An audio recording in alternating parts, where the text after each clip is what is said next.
నమస్తే. ఇన్నాళ్ళు నన్ను సపోర్ట్ చేస్తూ, ఎంకరేజ్ చేస్తూ మీ ప్రేమని నాకు అందిస్తున్న ప్రతి ఒక్కరికి కృతజ్ఞతలు. అలాగే ఈ వీడియో కూడా ఖచ్చితంగా మీకు ఉపయోగపడుతుంది. లైక్, షేర్ అండ్ సబ్స్క్రైబ్ చేసి మీ సపోర్ట్‌ని నాకు అందించండి. అలాగే ఈ వీడియో పట్ల మీకున్న అభిప్రాయాన్ని కామెంట్ సెక్షన్‌లో కామెంట్ చేసి తెలియజేయండి.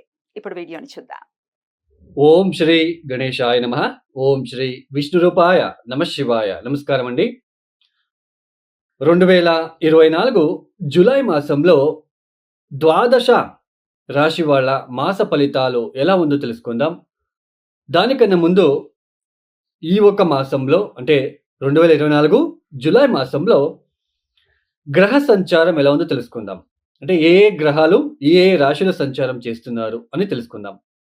ముఖ్యంగా రాహు మీనరాశిలో సంచారం, కేతు కన్యా రాశిలో సంచారం, శని భగవాన్ కుంభంలో సంచారం అయితే ఈ ఒక మాసం నుంచి వక్రించి సంచారం ప్రారంభం చేస్తున్నారు. గురువు గారు వృషభంలో సంచారం. ఇక కుజుడు జూలై 12వ తేదీ వరకు మేషరాశిలో సంచారం, తదుపరి వృషభ రాశిలో సంచారం.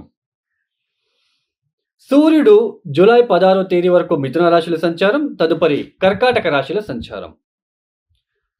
శుక్రుడు జూలై 7వ తేదీ వరకు మిథునంలో, తదుపరి కర్కాటక రాశిలో సంచారం. ఇక్కడ శుక్రుడు ఈ యొక్క జూలై 11వ తేదీ తర్వాత అస్తంగత త్యాగం చేస్తున్నాడు. అంటే ఉదయిస్తున్నాడు అని అర్థం. ఇన్ని రోజులు మౌఢ్యమి జరిగింది, శుక్ర మౌఢ్యమి. సో ఇక మీద ఉదయిస్తున్నాడని చెప్పుకోవచ్చు. సో శుక్రుడు అస్తంగతం అంటే శుక్ర మౌఢ్యమి జరిగేటప్పుడు, గురు మౌఢ్యమి జరిగేటప్పుడు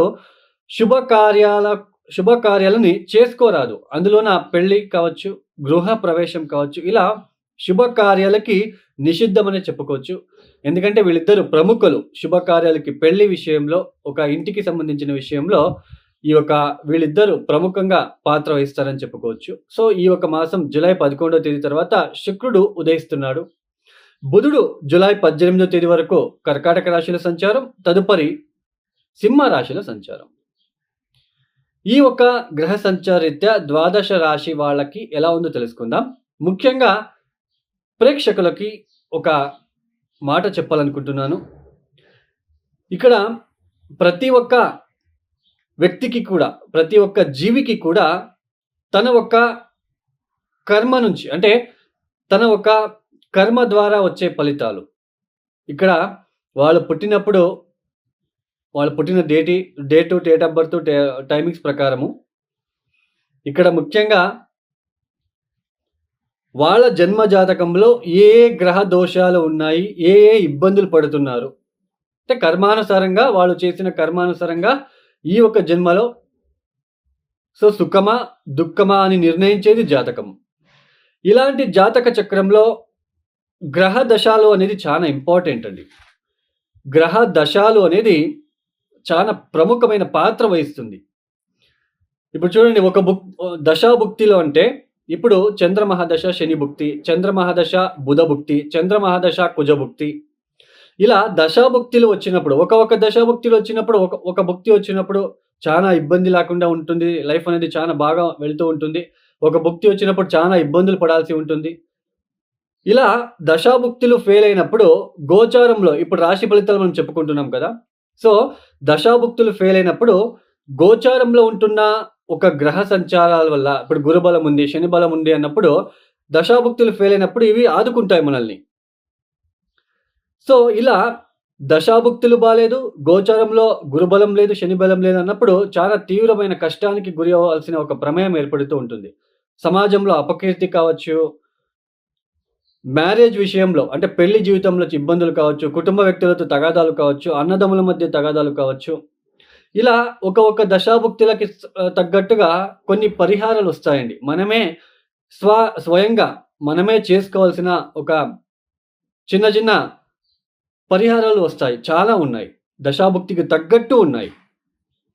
మనం ఏదో ఒకసారి ఒక టెంపుల్‌కి వెళ్ళో, ఒక హోమం చేపించగానే మన కర్మ తగ్గింది అని అనుకుంటే అది తప్పు అండి.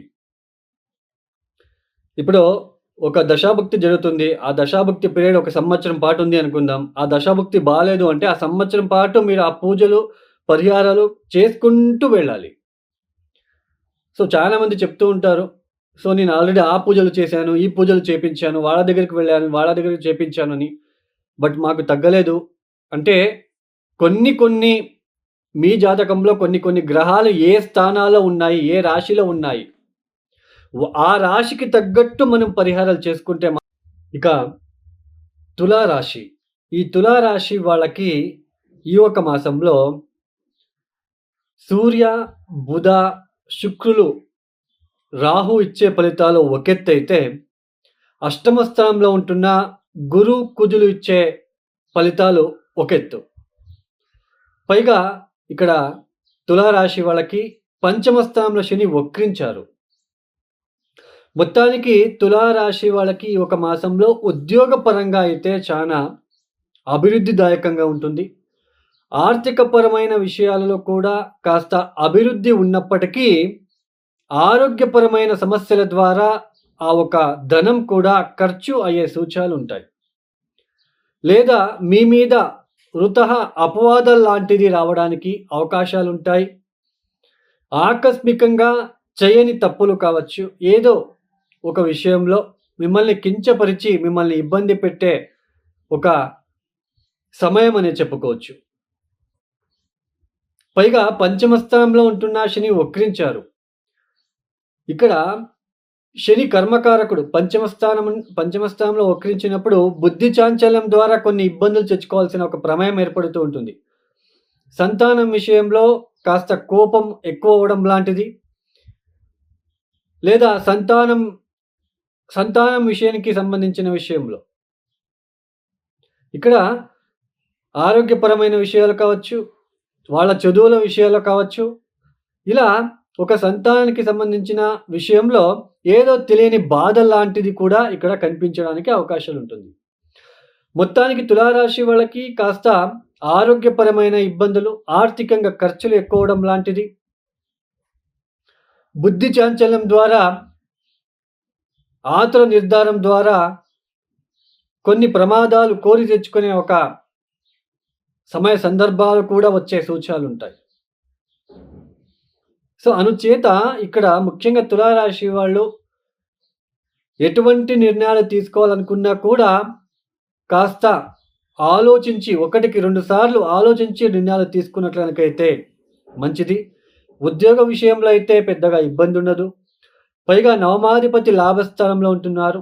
షేర్ మార్కెట్‌లో ఇన్వెస్ట్‌మెంట్ చేసిన వాళ్ళు ఈ ఒక సమయంలో డబ్బు అది ఎక్కువగా వచ్చే సూచనలు, లేదా ట్రేడింగ్ బిజినెస్ చేసేవాళ్ళు, ఇలా బిజినెస్ వైజ్ ఎవరైతే ఉన్నారో వాళ్ళకి ఆకస్మికంగా ధనప్రాప్తి అనేది ఉన్నప్పటికీ, ముఖ్యంగా ఆరోగ్య విషయం ద్వారా కొన్ని ఖర్చులు, సంతానం విషయం ద్వారా కొన్ని ఖర్చులు అయ్యే సూచనలుంటాయి. తర్వాత భార్యాభర్తల మధ్య కొన్ని అనుకోని తగాదాలు కావచ్చు, పరస్పరంగా అనుమానాలు కావచ్చు.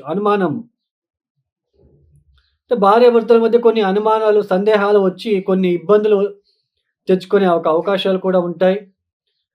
సో, ఇలాంటి సిట్యుయేషన్ తులారాశి వాళ్ళకి ఏర్పడుతూ ఉంటుంది. అయితే ఉద్యోగం విషయంలో ఇబ్బంది ఉండదు.